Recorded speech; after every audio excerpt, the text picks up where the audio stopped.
پھر سے بیٹھ گئی ہو نامحرموں کی نظروں کے سامنے. زیبا نہیں دیتا تم جیسی لڑکیوں کو.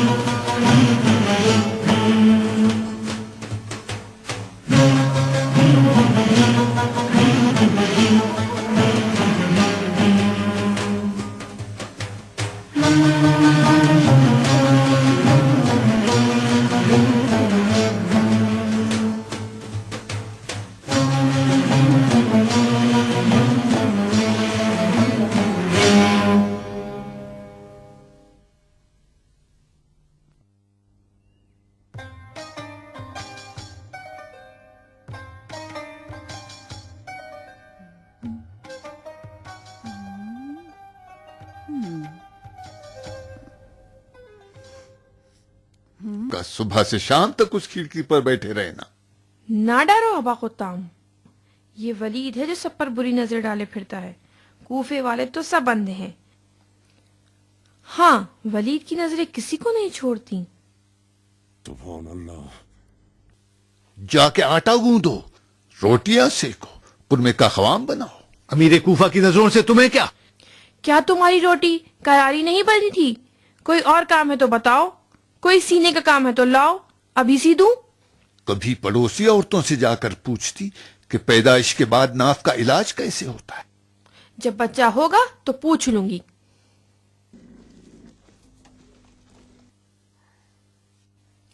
قاصد کوفہ آیا ہے ابا قطام. شیخ کوفہ کے عزل کا حکم آ گیا. تمہیں کیسے معلوم؟ پیش گوئی کر رہی ہوں. پھر سے وہی عورتوں والی باتیں شروع کر دی تم نے.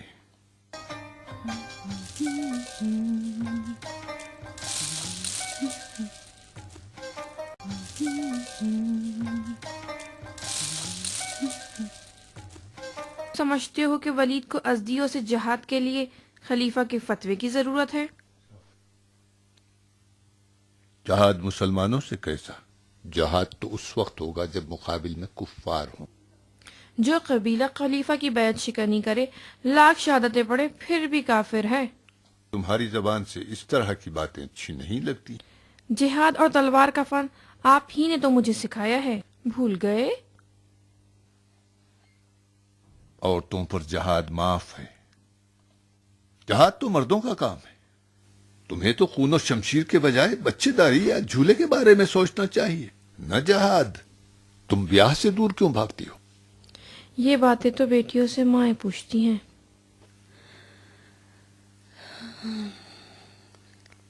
لیکن میری ماں تو مر چکی.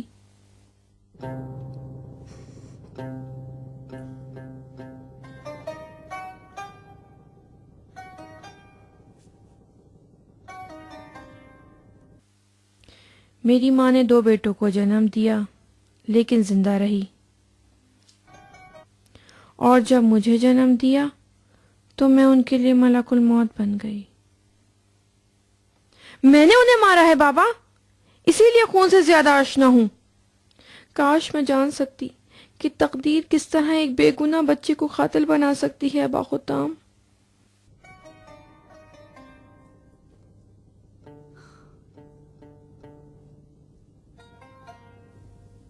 مقدرات الہی سے لڑ رہی ہو بیٹی، ہمت سے کام لو.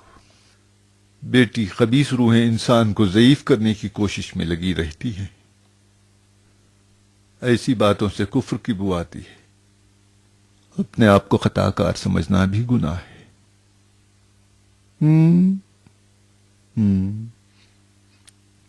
چلو قاصد ولید اور اس کے پیغام کے بارے میں بتاؤ. ولید نے حد ساحر کے بارے میں خلیفہ سے فتویٰ منگوایا تھا. حد کا فتویٰ تو ایک بہانہ تھا. یعنی ہو سکتا ہے کہ خلیفہ نے ازدیوں کے خلاف حکم جہاد دیا ہوگا. ولید ازدیوں سے جنگ کے لیے خلیفہ کے حکم کا محتاج نہیں ہے. کیا اس نے مسلمان دینار کو بلا حکم خلیفہ مار نہیں ڈالا؟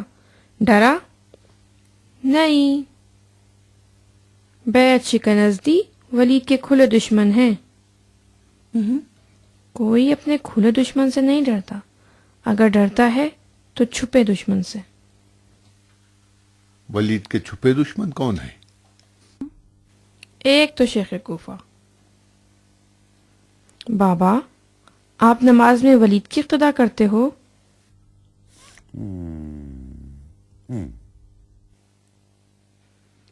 پھر تو آپ بھی ولید کے چھپے دشمن ہوئے، اب آپ کا خون بھی اس کے لیے مباح ہے۔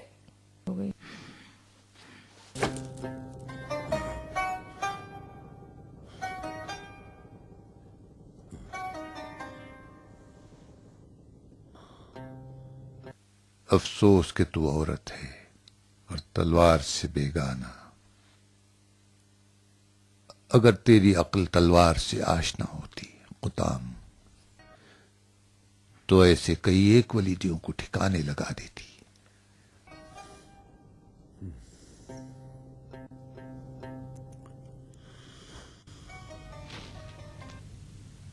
کاش کہ تو بیٹا ہوتی قطام۔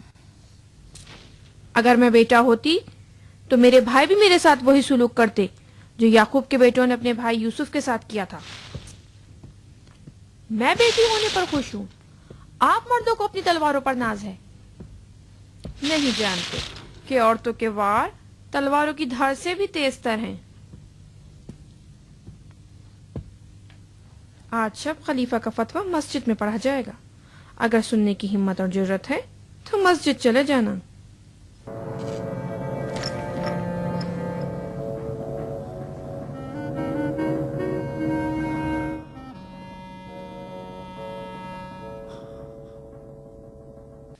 یہ ساری خوبیاں تو نے کہاں سے پائی ہیں قطام؟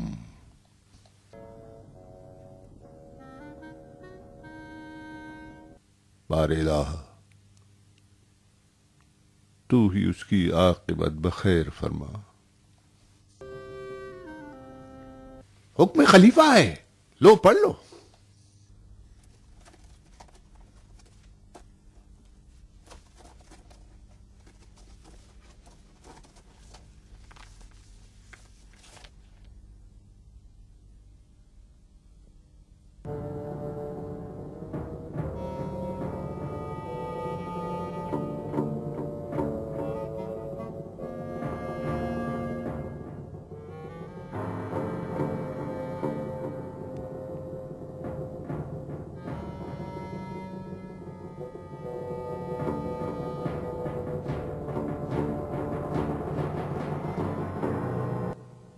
کیوں سکڑ گئے شیخ؟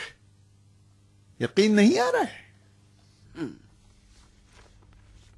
تم نے تو ساحر کی حد کا پوچھوایا تھا ولید، لیکن خلیفہ نے میری معزولی کا حکم لکھا ہے۔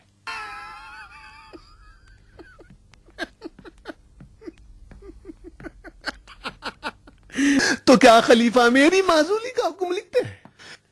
آخر تم نے میرے متعلق کیا جھوٹ اور بہتان خلیفہ کو لکھ ڈالا ہے ولید؟ تم مسلمان ہو، تہمت کیوں لگاتے ہو؟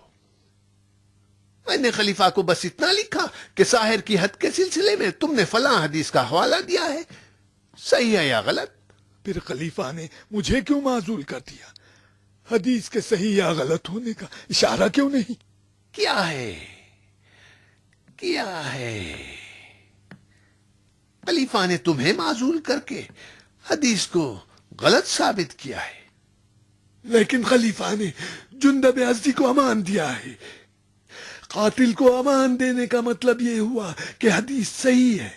جندب کو علی کی شفاعت پر امان ملی ہے۔